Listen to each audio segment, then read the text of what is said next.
Hi, I'm Norm Abram. Welcome to the new Yankee Workshop. Today we're going to build a Queen Anne table. The idea came from Jeff Jenkins, who owns Leonard's Antiques in Seekonk, Massachusetts. Now, when he sees an antique he likes and he thinks you'll like it, he'll reproduce it. We'll show you that table next, right here in the new Yankee Workshop.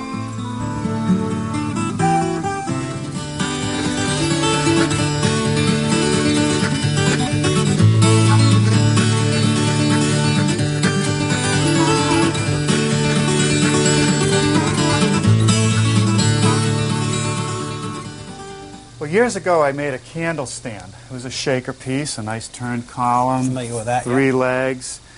Very popular project, but what I'm thinking is maybe enlarging it a bit, making it bigger. Well, there's a big candle stand. How about that one? Wow, this is pretty elegant. Nice turned column. Great form there. Yeah, beautifully shaped legs. Dish top, actually, on this one. See, harder to find with a dish top. Yeah, there's a little rim around the edge. Pretty difficult to make. That's all hand carved. Well, it's still small. You know, I'm thinking of something that would be for 4 or 5 people. They could put it in the dining room or maybe in the living room. There's a little bigger one. I think I've got a tripod table down here. Same period as we just looked at right here. Wow, this is nice. What is this, cherry? Cherry, yeah. New England, 1760. It's all original. Support system for the tabletop. Beautifully turned column. And again, nicely shaped legs like the one we just saw. Very functional table. Too bad they don't make these bigger. Bigger, and the original ones are a couple inches too low. So what I did recently is made a copy of one that's the right height, maybe even more suitable for what you're thinking about. I'd like to see that. It's right down the road here. Come on over here, Norm. This is a reproduction side of the business. So in addition to going around the world and finding antiques that you can sell, you actually make reproductions of some of the pieces. Right. They're only one of a kind in the antique business, so I sometimes copy what I consider the best.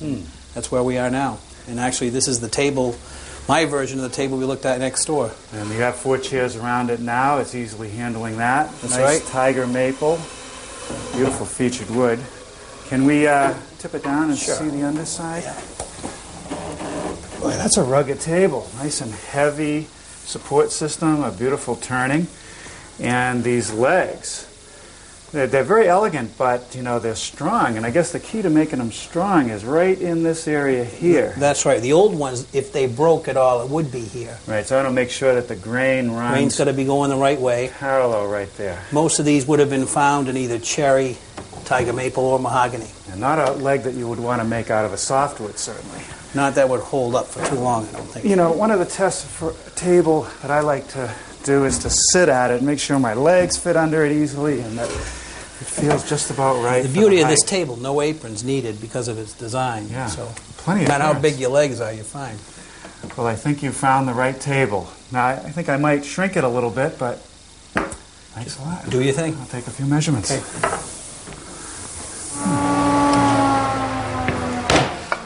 Well, I'm impressed. Jeff Jenkins' idea of taking a small Queen Anne table and enlarging it works great. He maintains the elegance by using this Queen Anne leg. Very classic, very graceful. By making it taller and larger, it'll easily seat 4 for dinner. And it's strong.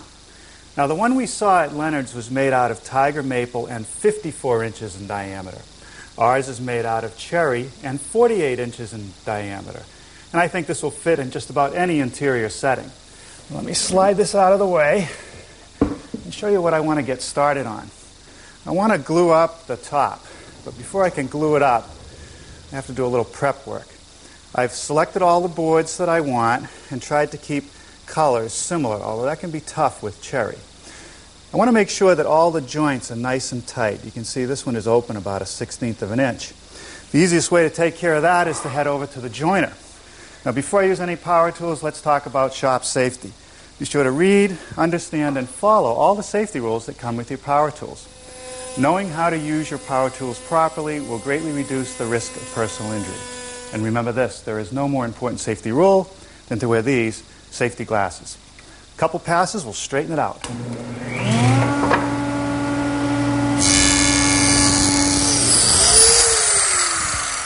The boards will be joined together with glue along the edge and occasionally one of these biscuits to reinforce the joint.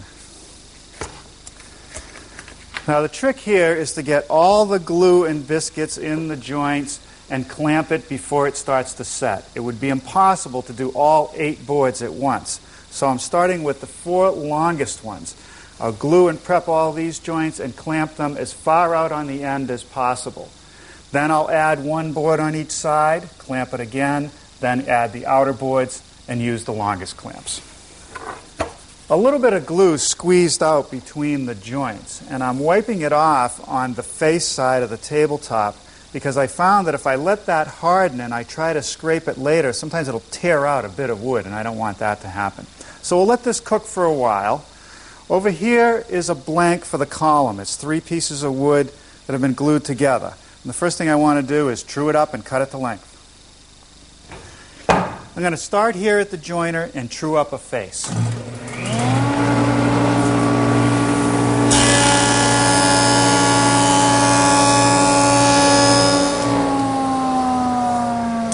Okay, now I can take that face, put it up against my fence, which is 90 degrees to the table, and treat this edge so that they'll be square to one another.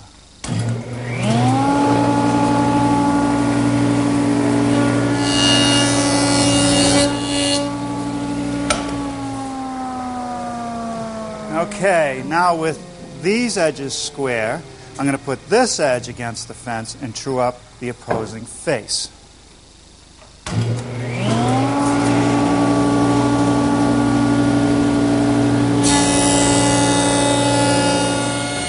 I'm going to take the 4th side off here at the table.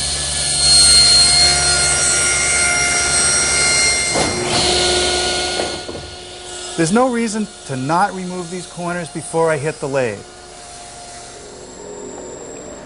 With the blank mounted in the lathe and balanced, I'm ready to start. I like to have a full-scale drawing of the turning in front of me. That way I can see what I'm trying to form with all the measurements. But before I do any of the fine work, I want to make the blank round using a roughing guide. 18 1/4. Those are all my height marks. Now to get those to go all the way around, I just bring my pencil up, turn the lathe on real slow.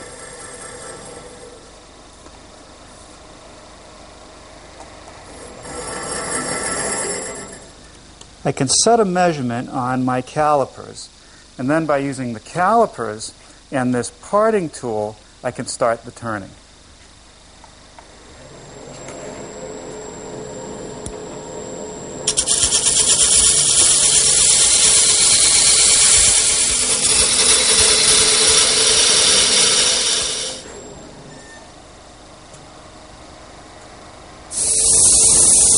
It's easy to sand a fine finish on the turning while it's in the lathe. Let's take another look at the prototype. I didn't glue the legs so I could pull them out and show you how they come together. There's a flat spot at each leg location, 2 inches wide, which is a little bit wider than the leg. The reason for that is I want flat shoulders. Otherwise, I would have to follow the curve of the turning. There's a socket cut in the form of a dovetail in the turning, which receives this dovetail-shaped tenon. Just slides in there, and it'll get glued later. There are 3 legs, 120 degrees apart. We'll lay them out, and we'll make the flat spot. All right, here at the lathe, I've built a jig, which is actually a platform on which I can ride a router. Now, the router is set up with a straight cutting bit and a collar. The collar will ride around this cutout, and it'll make that 2-inch flat spot that I'm looking for. Now there's a little bit to clean up right here where the turning steps down, and that's best done with a chisel. Here I've installed another guide with a narrower window. I'm going to continue using the 1/2-inch bit and plow out some material right in the middle. That'll make it easier to form the dovetail later.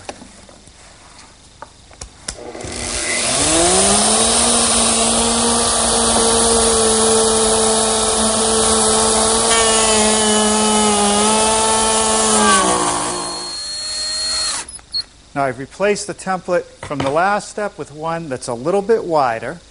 I've switched over to a dovetailing bit A couple passes on each side should form that dovetail. Here's a cardboard template of the leg. I'm orienting it on this blank so that I get straight grain across this narrowest place, which will be the weakest. This piece of plywood represents the tenon, so I'm just going to draw a line at that angle. Over here there's a piece that I've already done that to. I've adjusted the miter gauge and I'm going to trim it off.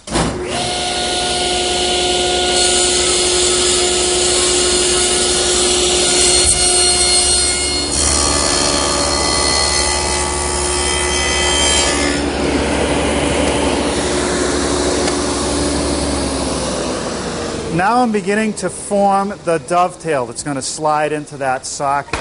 And I'm using my dado to remove some of the material so that my router bit won't have to work so hard.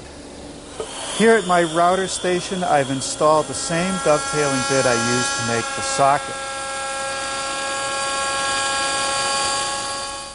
Now that's a little snug, but that's what I want. I'll run all 3 legs at this setting, and then I'll fine-tune them individually so they just slide in. Now it's just a matter of cutting out each leg, leaving a little bit of the line so that we'll have some material to smooth it up later.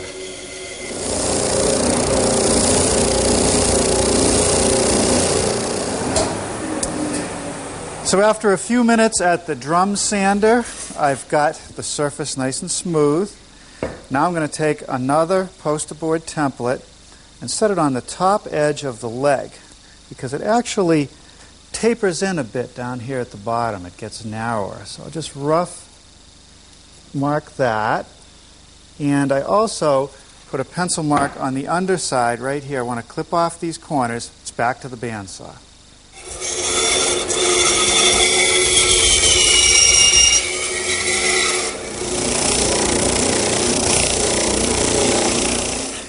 A little bit of work here with a low-angle block plane to sort of smooth out the transition. And then I'll take my small sander and sand it till it's nice and even and has a very elegant shape.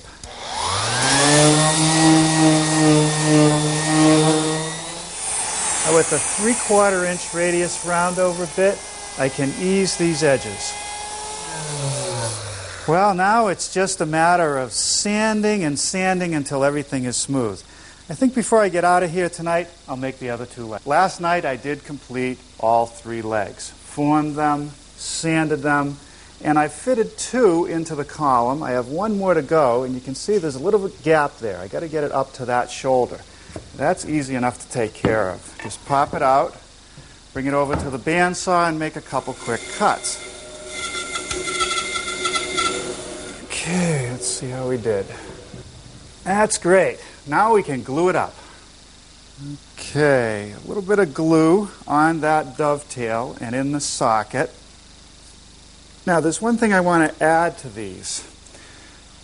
Right down here, if this glue should fail, this could break off if a lot of weight was placed on the table. And even on antiques, you see metal plates that reinforce this joint. I'm just going to use some mending plates. Okay, that's good. Plenty strong. The next thing I want to do is make some pads that sit underneath these legs. Let me show you on the prototype. They're just thin pieces of wood that have been eased on the edge and nailed to the bottom of the leg. I start with a piece of wood that I've rounded over the edge on.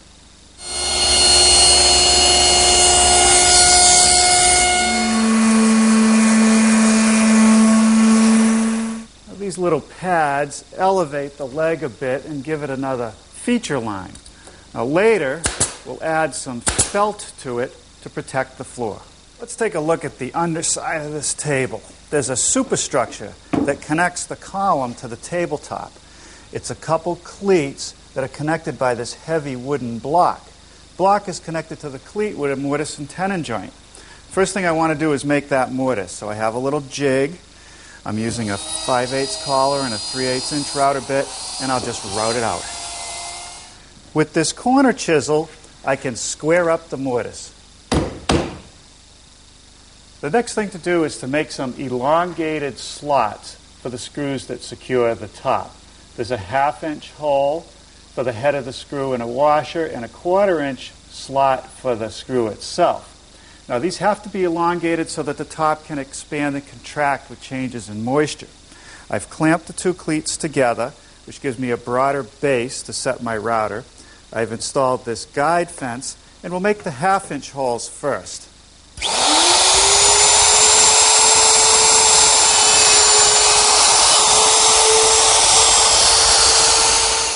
Now I've switched to a 1/4-inch bit, flipped the cleats over to complete the slots. Now I'll just taper the ends a bit here at the bandsaw.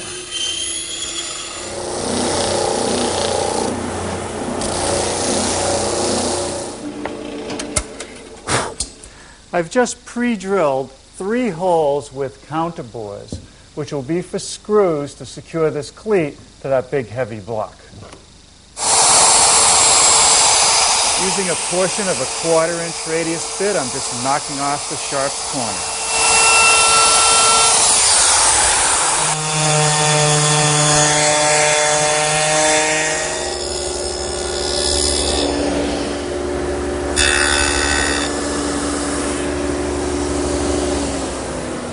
With my dado, I can easily form that tenon that fits into the cleat.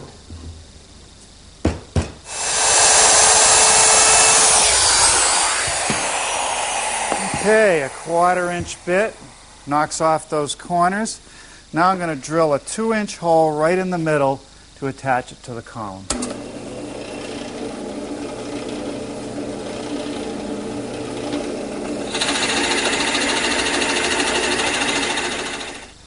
Now once again, expansion and contraction is an issue here. So I'm only going to glue about 5 inches of the center on each tenon. And I'll pre-drill for the screws and secure it.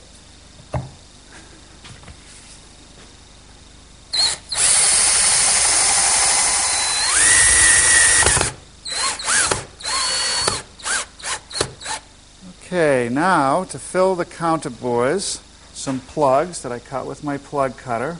Now after it sets for a while and is dry, take this little trim saw, cut it off, and the final step will be to sand it smooth.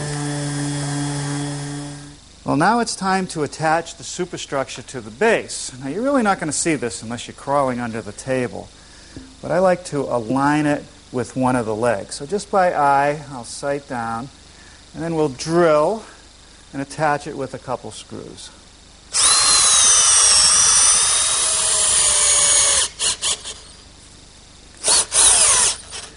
All right, now that is sturdy. And with these modern glues, I expect this to last many, many years. Well, now the trick is going to be to take this blank and cut a perfect circle. And that's not difficult if you have a jig for your bandsaw. It's made up of a platform and a leg. And there's a slot right down the middle that aligns with the edge of the saw blade. This bolt can be moved back and forth to whatever radius I want. In this case, I put my tape up against the blade and I came out 23 15/16. Now, in order to cut the piece, I need a hole on the underside. So I've taken the blank, and along this length I have 49 inches, so I've divided it in half, 24.5. And then I have to pick one edge and measure from the edge to a radius point that's equal to the distance between the blade and the pin. And that, again, is 23 15/16. So now I can take this 1/4-inch brad point bit and drill in about a 1/2 inch. Now the trick is to get it on the bandsaw. Remember, I measured from this edge. So that's the side that has to just kiss the saw blade. And then I got to find that hole and get it over the pin. Sometimes that can be a challenge. There it is, not bad. And I want to make sure it's secure. Hold it down as I slowly spin it around.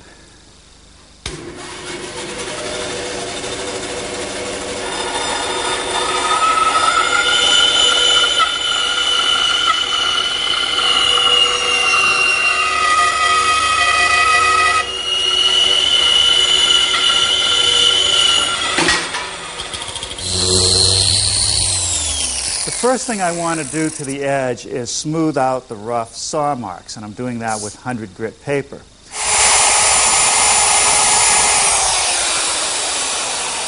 Now for the edge of our top, I don't want a half round. I'm just using a portion of a 1/2 inch bit to just ease the top and bottom edge.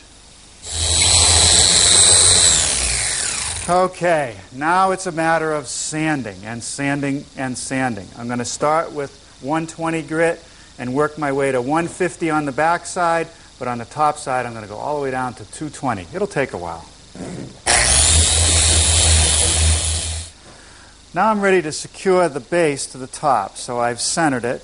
I'm using some 2-inch screws with a washer, and I want to center it in the slot.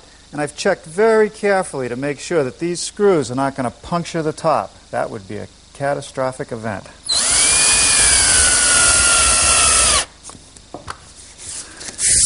All right, a little more final sanding, and this table will be ready for the finishing room.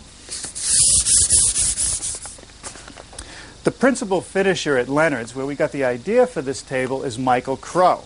It's his recipe that we're going to use to finish this cherry.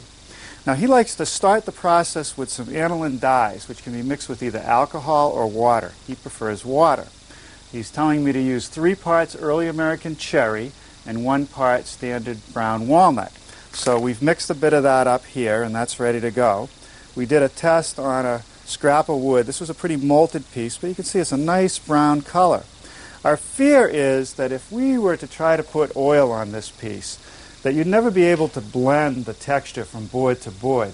And more critically, you'd never be able to cover this sapwood. If you put oil on this, this will be brown, this will be white, this will be brown. This process, hopefully, is going to blend it all together. I hope you're right, Michael. So I'll just use a foam brush and lay it on.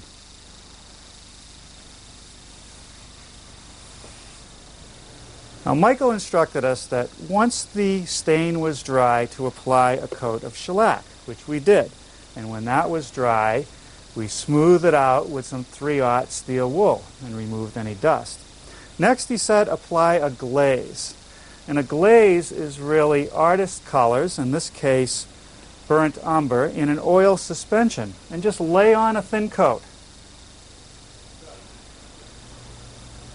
Now this is the interesting part about using a glaze. I just take a rag and rub it, and basically I'm manipulating it to get the desired result that I want. Well, here it is with its final coat of protective polyurethane. This piece is destined to become a family heirloom. More from Norm tonight at 10:30. It's Home Time next with Dean and Robin. Stay with us for that, won't you?